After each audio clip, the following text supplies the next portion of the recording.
All right, here's the second video. This is Grendel's mother and the battle with Grendel's mother. We just saw or read that Beowulf's battle with Grendel. Beowulf snaps Grendel's arm off and hangs it in Heorot. Beowulf's men could not help Beowulf in the fight, so really Beowulf fought Grendel all alone. The men could not help because Grendel had put a spell on their weapons, so they couldn't do anything. All right, Grendel's mother. This is page 55 for you guys.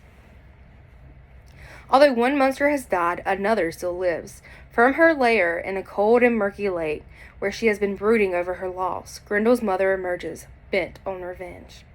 How would your parents, and obviously I'm not here to answer, but I know the answer. How would your mom or your mother figure in your life react if someone killed you? Like, she is mad. She is going up here. She's going to kill everybody, or try to. She's probably looking for Beowulf. She knows that Beowulf, word on the streets, Beowulf killed her baby. So let's see how she reacts. So she reached Heorot, where the Danes slept as though they were already dead. They ain't got nothing to worry about. They are knocked out. Her visit ended their good fortune, reversed their bright vein of their luck.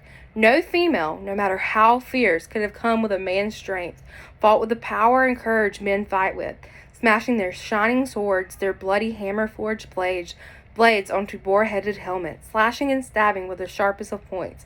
So she came with the strength that they had never seen a woman have before. Have you heard those stories about moms picking up cars when their kids are in danger? It's probably something like that. That mother bear intuition. The piled up benches leaving their mail shirts and their helmets where they lain when the terror took hold of them. To save her life, she moved still faster, took a single victim and fled from the hall. Running to the moors, that's where they lived, discovered, but her supper assured, sheltered in her dripping claws, she'd taken Hrothgar's closest friend. So she took the best friend of the king. The man he loved of all men on earth. She'd killed a glorious soldier, cut a noble life short. No Geat could have stopped her. Beowulf and his band had been given better beds. Sleep had come to them in a different hall. Then all Heorot burst into shouts. She had carried off Grendel's claw. She took her baby's arm back. She was like, not today. Sorrow had returned to Denmark. They traded deaths, Danes and Munsters, and no one had won, but both had lost. Devastated by the loss of his friend, Hrothgar sends for Beowulf and recounts what Grendel's mother has done. Then Hrothgar describes the dark lake where Grendel's mother has dwelled with her son. So Beowulf didn't leave. He still lives in the land of the Danes, but he lives somewhere else. He probably has a nicer place to live since he saved them. And now Hrothgar's like, can you please come help us again? They live in secret places, windy cliffs, wolf dens, where water pours from the rocks and runs underground, where mist steams like black clouds, and the grooves of trees growing out over their lake are all covered with frozen spray, and wind down snake-like roots that reach as far as the water and help keep it dark. At night, that lake burns like a torch. No one knows its bottom. No wisdom reaches such depths. So right now, she's, or the author, not she, is describing where Grendel and his mom live. It doesn't sound like a great place. A deer, listen to this part, hunted through the woods by packs of hounds, a stag with great horns, though driven through the forest from faraway places, prefers to die on those shores, refuses to save its life in the water. So instead of going into the water to hide from the hounds, they're like, just kill me. I'm not going in this water. In that water, it isn't far, nor is it a pleasant spot. When the wind stirs and storms, waves splash toward the skies. It's as dark as the air, as black as the rain, that the heavens weep. Our only help again lies with you. They're talking to Beowulf. Grendel's mother is hidden in her terrible home, in a place you've not seen. Seek it if you dare. Save us once more. And again, listen to what he's going to get. Twisted gold, heaped up ancient treasures will reward you for the battle you win. So he's like, I will give you all the treasures to do this. And we know that Beowulf has a little bit of an ego, so he's probably going to do it. All right, our last section for today. I know we have a lot of reading, but technically it's not that much, and I believe we can do it.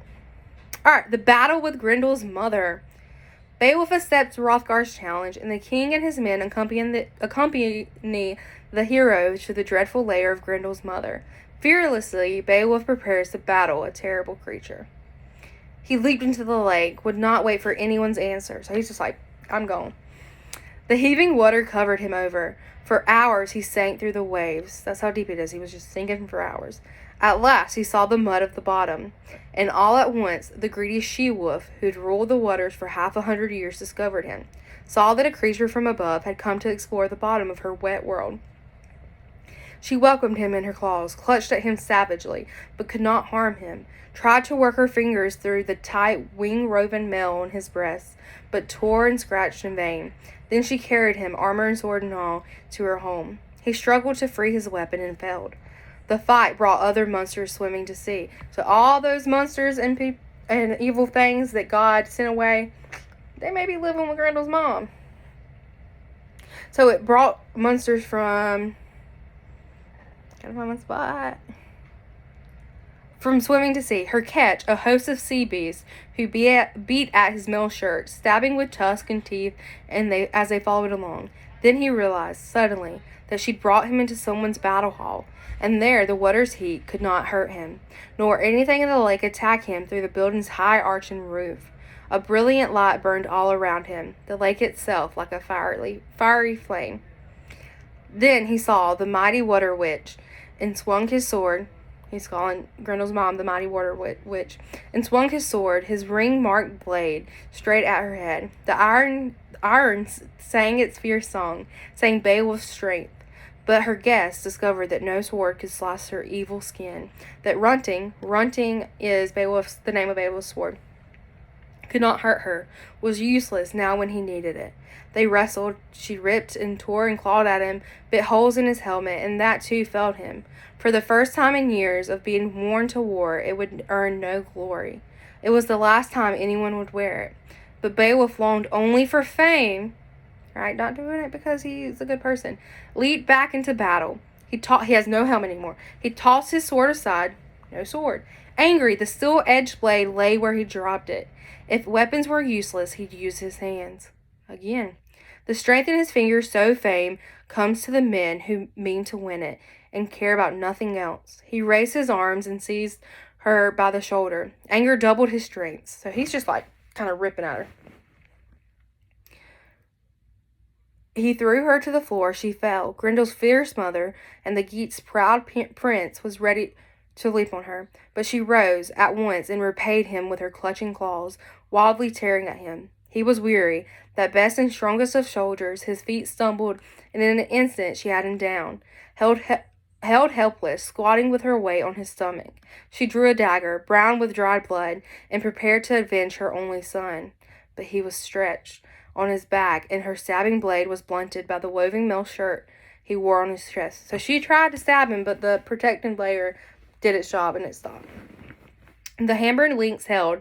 The point could not touch him. He have traveled to the bottom of the earth, edged those sun, and died there, if that shining woven metal had not helped. And holy God, who sent him victory, gave judgment for truth and right, ruler of the heavens, once Beowulf was back on his feet and fighting. So he's back up. Then he saw, hanging on the wall, a heavy sword, hammered by giants, strong and blessed with their magic, the best of all weapons, and so massive that no ordinary man could lift it. But Beowulf is no ordinary man. Its carved and decorated length, he drew it from his scabbard, broke the chain on its hilt, and then, savage, now angry and desperate, lifted it high over his head and struck with all his strength he had left, caught her in the neck and cut it through. Broken bones and all, her body fell to the floor, lifeless. The sword was wet with her blood, and Beowulf rejoiced at the sight. The brilliant light shone suddenly, as though burning in that hall, and as bright as heaven's own candle lit in the sky. So he pretty much chops her head off. At her home, he looked at her home, then following along the wall, went walking, his hands tight on the sword, his heart still angry. He was hunting another dead monster. He's like, I'm going to find Grendel. And took his weapon with him for final revenge against Grendel's vicious attacks. His nighttime raids over and over, coming to Heorot when Hrothgar's men slept, killing them in their beds, eating some of them on the spot, 15 or more, and running to his loathsome moor. with another such sickening meal waiting in his pouch. But Beowulf repaid him for those visits. He's getting his reparation, right? Vocabulary word. Found him lying dead in his corner, armless, exactly as the fierce fighter had sent him out of Heorot, then struck off his head with a single swift blow. The body jerked for one last time, then lay still. Then wise old warriors who surrounded Hrothgar, like him staring into the monster's lake, saw the waves surging and blood spurting through. They spoke about Beowulf. All the greybeards, so all the old people, whispered together and said that the hope was gone, that the hero had lost fame and his life at once, and would never return to the living, come back as triumphant as he left. Almost all agreed that Grendel's mighty mother, the she-wolf, had killed him. So they're like, Beowulf's dead.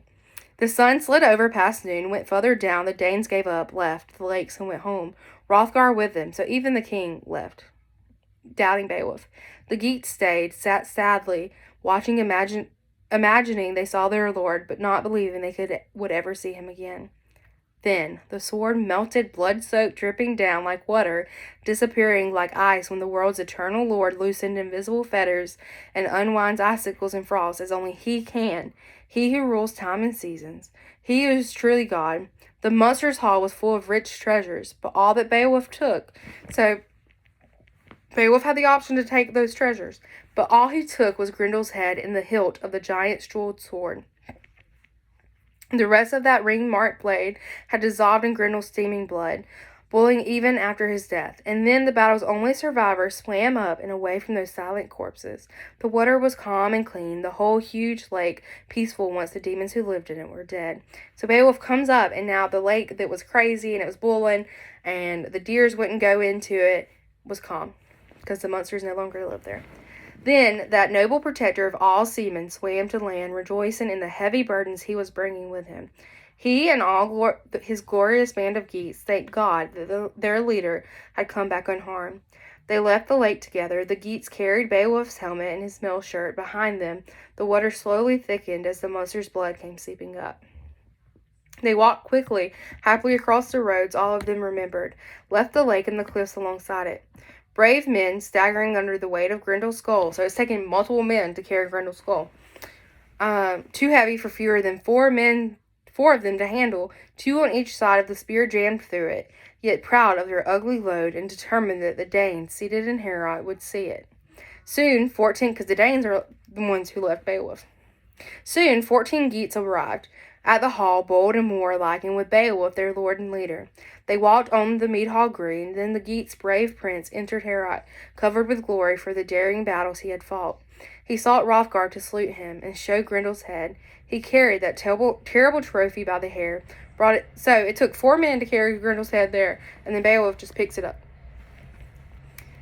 He carried that terrible trophy by the hair, brought it straight to where the Danes sat, drinking, the queen among them. It was a weird and wonderful sight, and the warriors stared. So they were like, how did you do that? That's a little weird. Alright, so that's all we're reading tomorrow. We'll finish Beowulf tomorrow. Or, you got what I was saying. For the rest of the day, I want you to do the Kennings worksheet, where you find 10 Kennings. You will do the back of the worksheet tomorrow, when we finish Beowulf. And the graphic organizer. And that'll be it. Miss you guys.